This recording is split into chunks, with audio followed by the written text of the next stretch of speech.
Buenas, ¿qué tal? Mi nombre es Eduardo Flores y esto es Texto y Teología. Vamos a tratar de presentarles el mapa mental de cómo es que las personas que defienden causas de divorcio válidas delante de Dios, cómo es que ellos fundamentan eso y cómo es que las personas que defendemos la permanencia del matrimonio fundamentamos. Resulta que son cuestiones que tienen que ver en parte con el texto griego que se está tomando en cuenta, pero también y más que todo con la interpretación. Así que quédense con nosotros. Esperamos que este video el tema que estamos hablando, como les había dicho y les digo casi en todos los videos, es un tema altamente controversial. Y, esta práctica de divorciar en caso de, de infidelidad o de abandono y que la persona se puede volver a casar y uno volverla a casar, esto, esto es una práctica que no es avalada precisamente por Jesucristo, ni por Dios el Padre, ni por el apóstol Pablo en sus cartas, no digamos el apóstol Pedro y el resto de los escritores del Nuevo Testamento.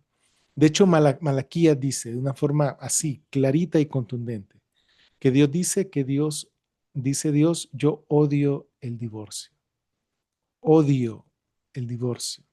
Entonces, eh, pero claro, el ser humano trata de hallarle la vuelta al asunto y no solo eso, sino que también eh, en las congregaciones y los líderes tienden a ser prácticos en el sentido de que, bueno, está bien, aceptémoslo por tal y tal, ¿verdad? Y supuestamente son casos extremos y que se acepta y que es válido culturalmente y ese tipo de cosas. Entonces vamos a tratar de explicar qué es lo que está detrás de estos dos pensamientos, tanto del que sí se acepta el divorcio en algunos casos y el otro de que no se acepta, ¿verdad? Así que, y si les gusta, ahí nos dan like. Bueno, así que aquí estamos. Entonces, están las personas que están a favor del divorcio, pero no son tan, como les digo, no es transparente o claro, sino que no es algo que se predica, ¿verdad? Porque pues usualmente los pastores están a favor de que la persona, de que se perdonen y que se reconcilien, ¿verdad? Entonces, los que están a favor de algunas causas de divorcio dicen, Dios odia el divorcio y la unión matrimonial es de por vida. Pero hay ocasiones en las que se permite que una persona se divorcie. O sea, Dios permite que una persona se divorcie y se vuelva a casar con otra y reconstruir su vida. Estas ocasiones pueden ser en el caso de infidelidad del cónyuge o abandono o abuso físico.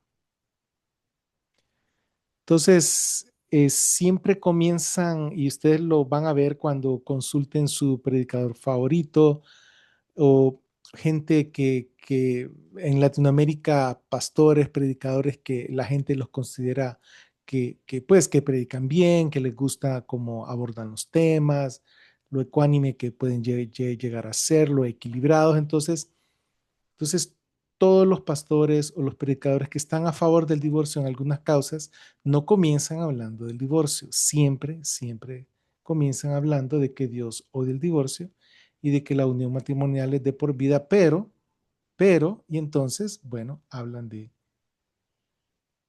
las dos causales, ¿verdad? Adulterio o abandono. Y los versos de apoyo son Génesis 2:4, que es a donde se describe el matrimonio, Deuteronomio 24 del 1 al 4, Mateo 5:32, Mateo 19:9, Marcos 10:11 al 12, Lucas 16 y 1 Corintios 7:15.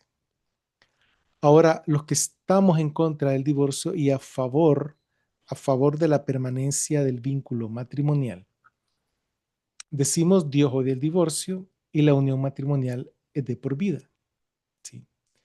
Además, solo Dios puede disolver el vínculo matrimonial con la muerte de uno de los cónyuges. Él da apoyo y gracia al que presenta dificultades en estos asuntos. Puede haber una separación, pero no permite el divorcio bajo ninguna circunstancia. Y los versos de apoyo son Génesis 2:24, es decir, a donde se describe el divorcio, Deuteronomio 24, del 1 al 4, Mateo 5:32, Mateo 19:9, Marcos 10, del 11 al 12, Lucas 16:18 y 1 Corintios 7:15, es decir, los mismos versículos, ¿verdad? Entonces, los argumentos de la postura a favor del divorcio por una o varias causas toman en cuenta los mismos pasajes que la postura en contra del divorcio por cualquier causa. Y entonces, aquí es donde viene el asunto de que por qué, si es una misma Biblia, por qué hay tantas interpretaciones, ¿verdad? Entonces, como les he explicado y si han seguido los videos anteriores acerca del divorcio, ya se habrán dado cuenta que hay pequeñas variaciones en el texto, pero que principalmente la de Mateo 19:9, en la cual Erasmo de Rotterdam le introdujo la palabra excepto en griego, esa es de las más importantes. Fuera de eso, es un problema más que tiene que ver con la interpretación. Entonces vamos a ver el mapa mental de la postura a favor del divorcio. Entonces se comienza con Deuteronomio del 1 al 4 y estas personas piensan que aquí Dios está indicando el divorcio, que Dios está ordenando que la gente se divorcie, que Dios está, si no ordenando, porque eso suena muy pesado, permitiendo que la gente se divorcie. Y entonces, con base a esto, ellos van a Mateo 19:9 y miran ahí que dice lo mismo que Mateo 5:32, es decir, que ambos tienen una cláusula de excepción. Ellos ven en Mateo 19:9 que hay un excepto por, ¿sí? Adulterio, digamos. Y que Mateo 5:32 dice, excepto en el caso de adulterio, dicen ellos. Aunque ahí la palabra correcta es fornicación. Ellos miran a Deuteronomio 24, 1 al 4, que permite o prescribe el divorcio o el certificado de divorcio. Van a estos dos pasajes de Mateo y dicen, bueno, ahí hay una cláusula de excepción, eso no es duda. Y entonces a esto le suman 1 Corintios 7:15, que ya les he dicho, es un poco ambiguo. Entonces se puede interpretar como que Pablo, lo amplía por abandono, ¿sí? Y entonces luego viene el asunto de Génesis 2:24, a donde ellos dicen, bueno, está el principio general, que es para no divorciarse, y hacen énfasis, pero como Jesús indica una excepción, ¿sí? Entonces, como Jesús indica una excepción, entonces ponen esto en un segundo plano, lo de Génesis.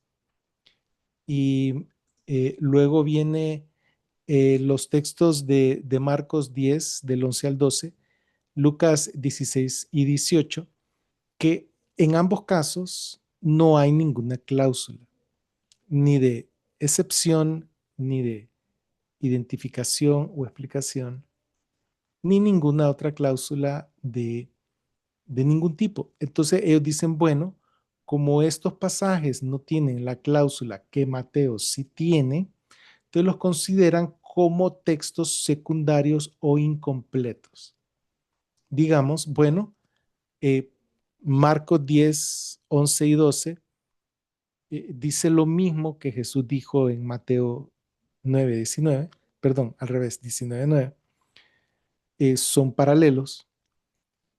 Eh, des, Jesús en Mateo pone la cláusula, pero en Marcos no. O sea que la cláusula es válida. Entonces lo toman como que estos dos pasajes no tienen tanto peso porque no tienen la cláusula que sí tiene Mateo 19:9 y Mateo 5:32, cuando realmente allí en Mateo 19:9 y 5:32 no hay ninguna cláusula de excepción. Esto lo explico a saciedad en los videos correspondientes, que si no me equivoco es el 3.1, 3.2 y el número 4 en esta serie. Entonces, claro, se van con el asunto de la excepción.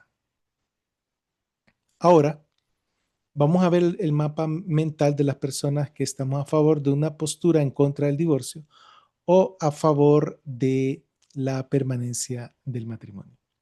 Se comienza con Deuteronomio del 1 al 4 y vemos aquí que lejos de que Dios permita el divorcio, lo está castigando. Está castigando al divorciado en el versículo 4. Miren bien que solo el versículo 4 es la prescripción y vean bien qué es lo que prescribe para el que se divorcia. Y vean bien que el versículo del 1 al 3 es una descripción. ¿Sí? Yo les sugiero fuertemente que vean el primer video en esta serie. Pero no prescribe el divorcio, simplemente describe un caso. Porque los judíos se divorciaban por cualquier causa en aquellos tiempos. Luego vamos a Mateo 19:9 y vemos que tiene una cláusula, pero es de exclusión. Es decir, Jesús indica el tipo de divorcio al que se está refiriendo, al de no por fornicación. Y hemos explicado antes, pero viene al caso y quisiera ampliar un poco, que eh, Jesús identifica que el divorcio puede ser por fornicación o no por fornicación. El divorcio por fornicación estaba prohibido en la ley de Moisés porque por adulterio no había divorcio, sino que era pena de muerte. Por sexo prematrimonial no había divorcio, sino era pena de muerte. Lo mismo por incesto, bestialismo y homosexualismo. Todo eso encapsulado en el concepto de fornicación. Entonces, por fornicación no había divorcio. Entonces Jesús mete la cláusula no por fornicación para identificar todas las causales de divorcio que un judío podía tomar en cuenta. Que le quemara la comida, que no le gustaba, que miraba a otra mujer físicamente más bonita. Entonces, Jesús metió ahí todas las demás causas de divorcio. Cuando él dijo, el que se divorcia de su esposa no por fornicación y se casa con otra, comete adulterio. De cuando él dice el que se divorcia de su esposa no por fornicación, está hablando de la causa del divorcio, que es un divorcio que no es por adulterio, no es por sexo prematrimonial, no es porque claro, para eso los judíos ya estaba codificado en la ley que el castigo era pena capital. Entonces Jesús indica el tipo de divorcio, excluye todos los divorcios por fornicación y mete todos los divorcios que no son por fornicación. Mateo 5:32 no tiene una cláusula de excepción, sino que tiene una cláusula exención, de exención de responsabilidad o de culpa. Jesús indica que el divorciado no tiene la culpa de la fornicación de su esposa. Si su esposa comete fornicación y viene el varón y se divorcia de ella, claro, a él no se le echa la culpa del adulterio de su esposa, pero si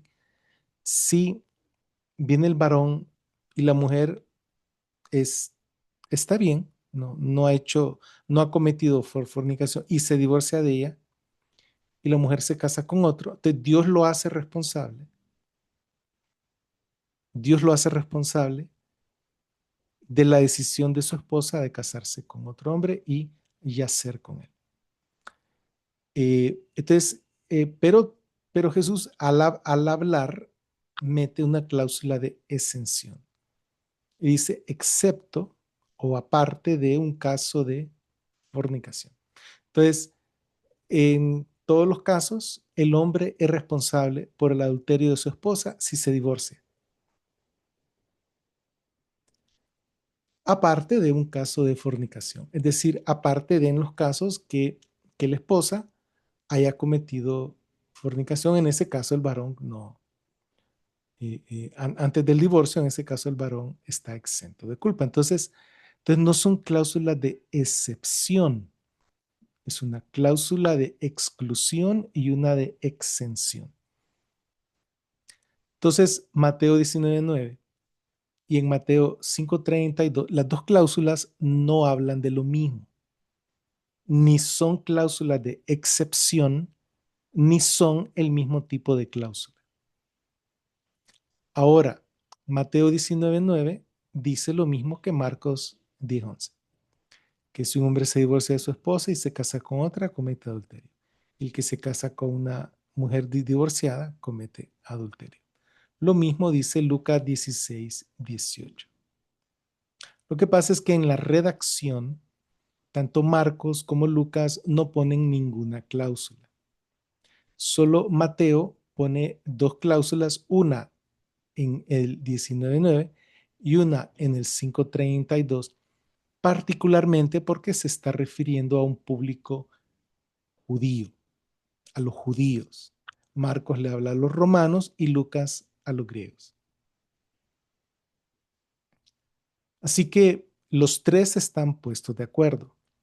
No hay cláusulas legítimas, perdón, de tanto de cláusula que estoy hablando. No hay causas legítimas de divorcio. Lo que Dios unió, que no lo separe el hombre. Y vamos a 1 Corintios 7:15. Entonces aquí lo que tenemos es que el abandono no es una causa de divorcio legítimo. Entonces, digamos, si una mujer abandona a su esposo porque el esposo, qué sé yo, se excede con ella en abuso físico, entonces, eh, bueno, Pablo dice que la mujer no abandone a su marido, pero que si se separa de él, que se quede como está, que se quede soltera, o sea, que no se vuelva a casar, o que se reconcilie con su marido. Y eso está en 1 Corintios capítulo 7. Pueden buscar el versículo. Entonces, pero no está hablando de un divorcio en el cual Dios desune, rompe la unión matrimonial por causa de abandono, sino es una simple separación. Entonces, la separación física, geográfica, de que la mujer salga de la casa por una situación fea, es posible. No es lo mejor, pero es posible. No es lo mejor, pero si ocurre, si ocurre, entonces Pablo dice que no se vuelva a casar. ¿Por qué dice Pablo eso? Porque Pablo dice después, en el versículo 39 del mismo capítulo 7 de 1 Corintios, que solo la muerte puede hacer eh, la separación del vínculo matrimonial. Entonces, lejos de ser una oportunidad para volverse a casar, el abandono es una oportunidad para servir al Señor. 1 Corintios 7, 10 al 11 admite separación, pero sin recasamiento.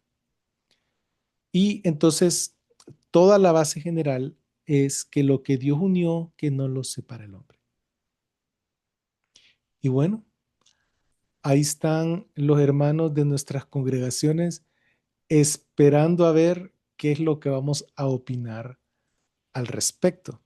Entonces, este tema, claro, es de seriedad, ¿verdad? Y bueno, les acabo de hacer entonces un mapa mental de por qué con los mismos versículos unas personas piensan de una forma y otras personas piensan de otra forma. Entonces, la clave son la interpretación de dos pasajes. Primero, Deuteronomio 24 del 1 al 4. ¿Permite Dios el divorcio? ¿Prescribe la entrega de un certificado de divorcio? qué es lo que está ocurriendo ahí. Entonces, Deuteronomio 24 del 1 al 4 es clave, es clave. Ahora vamos al segundo versículo importante para delucidar qué es lo que está ocurriendo tras bambalinas y es Mateo capítulo 19. Ustedes leen todo el capítulo, van a ver que Jesús está hablando acerca del divorcio cuando los fariseos le preguntan que si es legítimo divorciarse de su esposa por cualquier causa. Entonces, Jesús dice, el que lo haga por causa de no fornicación, entonces, y se casa de nuevo, comete adulterio. Le dice así porque los judíos no tenían causas de fornicación para el divorcio. Es decir, por causa de sexo premarital, por causa de adulterio, los judíos no se divorciaban por esas causas, ¿no? No estoy hablando después del primer siglo, estoy hablando del primer siglo para atrás. Ya el judaísmo rabínico, eso es harina de otro costal, ¿sí? Pero hasta el tiempo de Jesús, los judíos no admitían divorcio por causa de adulterio. Claro que como hoy en día, habían judíos que vivían el estilo romano. Y les tengo preparados dos videos. Uno que habla acerca de Herodes Antipas con Herodías y qué es lo que pasó ahí y por qué mataron a Juan el Bautista. Y el otro que habla acerca de un judío típico de la época, del primer siglo. Estoy hablando de Tito Flavio Josefo, de Josefo, que escribió Las guerras de los judíos y otras obras de la antigüedad.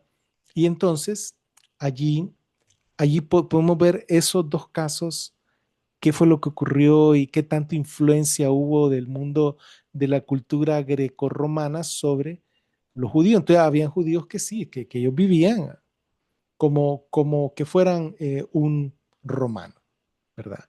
Por ejemplo, los saduceos, que eran la clase sacerdotal de poder político, ellos no creían en la resurrección o en los ángeles, o sea, ellos no creían, eran más como materialistas, ¿verdad? Los fariseos sí creían en la resurrección y en los ángeles, pero habían creado alrededor de la ley mandamientos de hombres y obligaban a los demás a cumplir los mandamientos de hombres, aunque rompieran los mandamientos de Dios. Y entonces Jesús les reclama por ese punto en particular. Pero en el primer siglo, los judíos no se divorciaban por adulterio, porque era pena capital, pena capital.